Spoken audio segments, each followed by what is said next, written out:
Welcome to the NBA Coast to Coast podcast brought to you by thelines.com. Coming to you from the West Coast, Josh Lander, joined by Nate Weitzer. He's on the East Coast. And we're looking at player props here on Thursday as we roll along this week with the NBA. Also have best bets up in a separate episode, so make sure to subscribe to that page. Continue to follow along with us all season. A little 2-2 last night on the card there. A couple weird ones for sure. As we get back into these player props, let's go ahead and jump right into your first one here, Nate, and get back to that 3-1 that we've been hitting so frequently.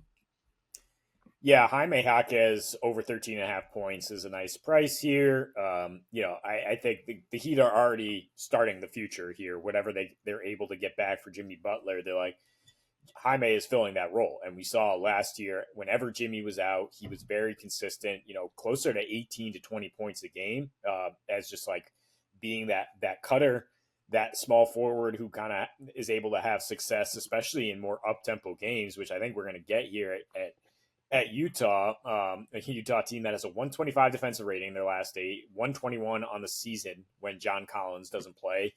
I mean, he's out tonight, allowing the 6th most points and assists to small forward. So good matchup. But in general, it's just about playing getting ahead of the curve here on Jaquez, who I know plenty of people were on him last time out. And he again came through with the scoring after getting a triple-double against Sac, 26% usage on the second night of a back-to-back. And I think most importantly, only played 29 minutes. Like, played the exact same amount as like Hero and Bam. Just, again, the Heat are like clearly tipping their hat that like this is a key part of our future now. We want to, establish him with these guys as much as possible, whether we think we're like going anywhere or not this season. Like, we got to get Jaquez in the role as like first string guy. And he's been facilitating on the same level as Bam, 8 potential assists for both of them, about 50 passes per game in these last 2 since the Heat kind of turned the page on this road trip. So if you want to add the assists, that's cool. But I think the points are the most reliable thing from just a really crafty scorer. Yeah, I like it. I'm not going to bet on the Heat. We know that when it comes to player props anyway, I'm out. But I will say Jaime and the young Bucks, if you will, are where I'm looking for sure. Yeah, like Jovic too, right? Yeah, Jovic as well. I just wouldn't be looking at Terry Rozier essentially, like that elk of player at this point, like dude that's on the team because he was supposed to be helpful when they were a team gunning for the finals with Jimmy Butler. Those types of players, I'm just not going to be backing them moving forward. I mean, Kevin Love might not play again this season. We've seen him now DNPs very consistently. So that's where they're at, is like, let's get these young guys out there. And like Jaime Jaquez, I mean, old young guy, right? Came in the league as an older rook anyway. And so I think he's a big part of their future. They just got to keep him in there for the minutes at this point. So if you think they're finally turned that corner where you can bank on those minutes for Triple J, the other Triple J, then I'm with it for Jaime. But I mean, either way, I love betting on Jaime. It's one of my favorite players in the league at this point. But let's go to another cash cow this season. Very consistent, DeAndre Hunter. And we get his points at 17.5.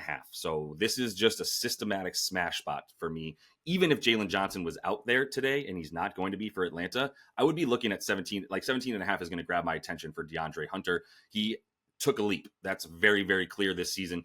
He's up at about 20 points per game now on the season, 19.8. And he scores 19.8 with Jalen Johnson and without him. And that's why I think he's an easy system play, is we're banking on 14 shot attempts in about 30 minutes. That's what he does. It's like just every night. So if he gets 14 shot attempts, we're good to go. And he's over in 4 of 5 games without JJ this season, averaging 19.8, which, as I said, is also the exact amount that he's averaging with JJ. So I don't know that it matters too much. It's more about the 17.5 number and the fact that without JJ, I do feel like the field goal attempts will be at a floor that we need them to be at to feel good about him getting 20 points essentially, right? So if he takes 15 plus field goal attempts, which is what he's averaging in the 5 games without Jalen Johnson, and on the season, he's averaging like 13.8. So it's basically the same thing, but there is at least one more shot that you feel good about the 15 plus for him without Jalen Johnson. In the 13 games that he's played with or without JJ, that he's shot the ball 15 plus times, he's averaging 23 points per game. He's gone over in 12 of those 13 games, shooting the ball at least 15 times. The way he scores, just to finish the point here, not overcomplicate this, the way he scores is also how you want to score against Phoenix. Now, granted, he's a spot-up shooter for the most part, and that is not how you score against Phoenix. They're much worse against the pull-up. via because of the fact that it's a Budenholzer defense and that's how they play. They give up the pull up a lot more than the catch and shoot and stick to those 3-pointers. So maybe they do stick to DeAndre Hunter a little bit more, but he's also scoring the bulk of his points off transition, second most on the team after Jalen Johnson, which means he's now leading the team in transition points for all the players available for Atlanta tonight. Phoenix is 17th, limiting those fast break points, and has been giving up a lot of those lately too. Free throws as well, they'll foul you, 10th most free throws that they allow, one of the worst free throw attempt rates on defense for Phoenix. Hunter scoring a fifth of his points, 20% of them off of the free throw because he is attacking the rim. And that's what I want here is more driving to the rim against Phoenix, who is a little bit better defending the jump shot than they are, the drive to the rim or any other type of play type. So I still think DeAndre Hunter doesn't need the spot up to score. He'll get some looks because Trey's going to get doubled when he goes, and then we'll be good to go. So. Yeah, I thought it was kind of crazy that he's at 1.5 assists because he is just like a shoot first, shoot second guy, spot up. Not going to make any plays apparently. Maybe that's exploitable because Jalen Johnson's out now, and Trey 29 potential assists in that last game against Utah. I think that has to regress a little bit, and we see more secondary assists. The Suns maybe a little better defensively than Utah, forcing other guys to make some plays, and that being Hunter. So maybe he doesn't get the same catch and shoot stuff, but he is attacking the rim against a pretty poor interior defense and also playmaking a little bit. Well, to your point, the playmaking, I think, is going to be there for Dyson Daniels once again, too, right? 9 potential assists. He had 7 last night. He's up to about 5.5 assists per game when he's playing without Jalen Johnson. So I do think Dyson DD is good for the assists without JJ tonight a little bit. Yeah, that's a good way to attack it. And JJ, now let's go another Triple J. That is what we're going here for the sweep on player props. Jaren Jackson Jr., over 22.5 points. I might which is plus money on Bet Rivers, but minus 115 elsewhere. Might just like the 2 threes even more, which is, across the industry about minus 104 because he's been either like 0 threes or 3 threes pretty consistently. Depends how many he's going to hoist. But if Desmond, I think Bane will sit and I think Ja will play. And when Bane sits, he goes up to 2.2 threes on 6 attempts. That's like 2 more attempts per game for Triple J. When Ja plays, he's slight dip in the number of attempts, but he shoots 43% versus 30% this season. So he's getting far better looks from Ja. And I think there's just a certain non-statistical thing that's like big game, big division game. I think Triple J at home loves to just kind of electrify that crowd, try to hit 6 threes and just go bananas. Either way, I think he's going to get his points. He's been going crazy lately without Ja out there, 31 a game. Most importantly, I think 10 free throw attempts a game, something that's consistent against Houston, 8.5 free throws in his last 4 against them, 27 a game, still that 34% usage with, some Ja in there, with some Bane in there. Averages 2 more a game without Bane this season and 8% higher usage if Ja happens to sit. You're like, okay, and I'm holding the 22, where it was 27.5 in the previous game when Ja was ruled out. And he's gotten those numbers against Houston with Jabari Smith out there, who is a perfect physical matchup for Triple J here. But Şengün, I don't know, Jayshawn Tate, I guess Dylan Brooks can try to guard up here. But they don't have Jabari or Tari Eason as his backup here. Houston doesn't. That's why we like Memphis to a degree. And why I really like Triple J to keep doing his thing. Houston does foul a lot, bottom 10 in free throws allowed, regardless, allowing a ton of above the break threes lately, and in fact allowing opponents to shoot 46%, second highest in the league over their last 4 on those attempts. And that's where Triple J, all of his attempts, he doesn't take corner threes, right? That's where his attempts are coming from. And they've allowed a lot of threes to power forwards, whether Triple J is going to play the 4 or the 5 at times. They give it up to big men to a degree. I don't think Şengün's comfortable coming out there, moving his feet. So yeah, I like the threes or the points for Triple J. Yeah, I can dig it. I do want one of those two not to play in terms of Bane or Ja, either of them, to be honest, and preferably Bane, to your point, so that we can just get Triple J in there as the sort of secondary option, the number one catch and shoot guy for them when Ja's on the floor as well. So I do like that with Ja and not Bane. But even if Ja sits, you see the points just go straight up for Triple J. And yeah, I don't know if there's some mentality thing for him or what, but he looks like a different player sometimes when Ja's not out there. I think we both expect Ja to play, so I'm going to wait to look at that game and any props, but I mean, 21.5 is still going to be low for a guy who's been consistently going over it, averaging about that on the season. So let me get to that Utah game again and take my guy, Walker Kessler. I'm going to take him on a double-double. If you want to be safe, I don't know what you consider safer, to be honest, because you can get the double-double for plus 110. You can also get over 22.5 PR, points and rebounds, for about minus 110. So according to the odds, the safer bet would be the points and rebounds.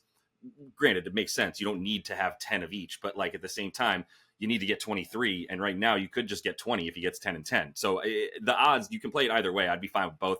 I put the 110, the plus 110 for the double-double for him. Keontae George out, Jordan Clarkson out, John Collins out. Most importantly, John Collins out. Bryce Sensabaugh. Didn't think that might matter, did you? But it does. He might not play as well, and looks like he's not. It's so like Utah shouldn't be. It's criminal almost. They have like the 6th highest attendance in the league, and they will just not play their guys. It's just full on tank. Seems kind of unfair. Bryce Sensabaugh was the latest example to me. He might be more legitimately injured than it seems, but like dude goes off for like a career high, and then we just don't see him anymore as you're failing for flag. I don't know, Utah. Like make it a little bit less obvious or something. But either way, if Sensabaugh's not out there, just more Walker Kessler points are available. He was sick, and there's a norovirus going around. Lay off. I think they're going to play Bryce Sensabaugh if he's able to go. That's bro. I know this might sound tin cap theory here to you, tinfoil hat, but like if you do well, you're going to sit for Utah. That's all I'm saying.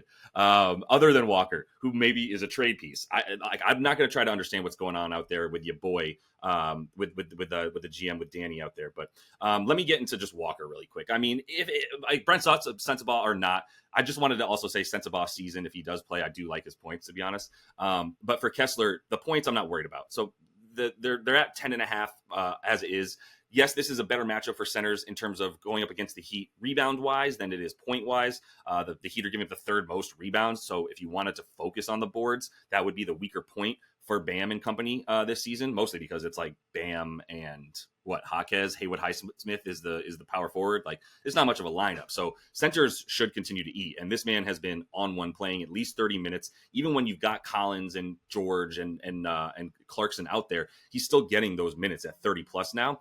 Honestly, guys like Filipkowski are coming in to get some backup minutes that might be worth a look when we actually see his props. Similar look for like a Johnny Juzang, even. We're getting a little bit more time for him. But I just like I just like Walker Kessler in this matchup because of where we're at here. And if you look at his numbers, he actually does seem, now the reason I keep bringing up Sensabaugh is because Sensabaugh has also been the guy alongside Kessler who has benefited the most from no John Collins, Clarkson, Keontae George. If you take those 3 guys off the floor this season, and even in the games that Walker Kessler is playing at the same time, when those guys are available but not on the floor, is what I'm saying here, then you're talking about Walker Kessler at 14 points per 36, 15 boards per 36. The boards are really calling to me as I keep talking about it, to be honest, because I think you could ladder this to like 13, get one more, a little half a unit on an alt line as well. I think he might be going off closer to 15, to be honest. So yeah, that's where we're at. The PR, like I said, I have projected for about 26 PR in 32 minutes tonight. Maybe he plays 30, maybe he plays 32, but that's the range of what we're going to see from him, and I think we can bank on that.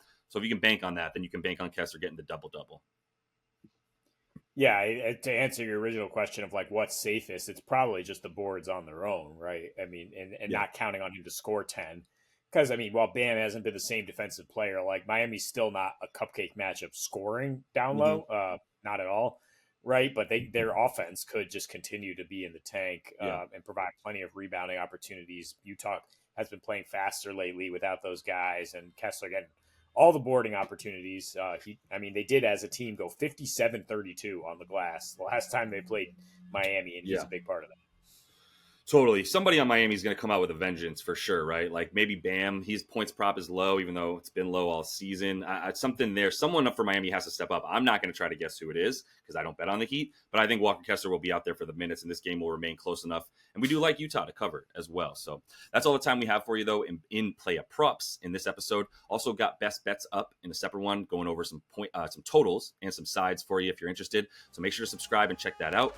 And until we see you next, happy betting.